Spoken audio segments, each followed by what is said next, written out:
खूप छान वाटत आहे, खूप आनंद होत आहे आणि मी माझ्या भावना 2 शब्दात सांगू शकत नाही, असा आनंद होत आहे.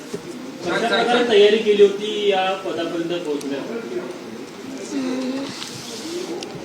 मी आधी ग्रॅज्युएशन केलं आणि ग्रॅज्युएशन नंतर 2021 पासून प्रिपरेशन सुरू केले होते.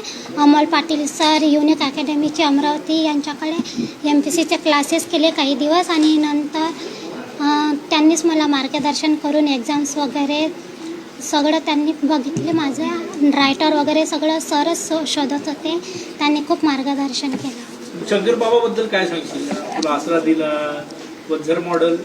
जेव्हा मी लहान होती तेव्हा मला स्वतःचं नावसुद्धा समजत नव्हतं, काहीच कळतसुद्धा नव्हतं. अशा अवस्थेत मला डॉक्टर पद्मश्री शंकरबाबा पापडकर यांनी आश्रमात आणलं आणि त्यांनी स्वतःचं नाव देऊन पालकत्व स्वीकारून संगोपन करून मला इथपर्यंत पोचवलं.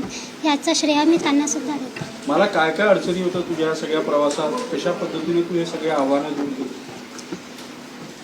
ते अडचणी वगैरे फक्त अभ्यासामध्येच आले, परंतु मला पुष्कळ लोकांची मदत आणि सहकार्य होता, त्याच्यामुळे जास्त अडचणी नाही आल्या. आपल्या परिसरातील महत्त्वाच्या आणि ताज्या बातम्या पाहण्यासाठी आजच आमच्या राजगड न्यूज चॅनलला यूट्यूबवर सबस्क्राईब करा. राजगडन्यूज.com या वेबसाईटला भेट द्या.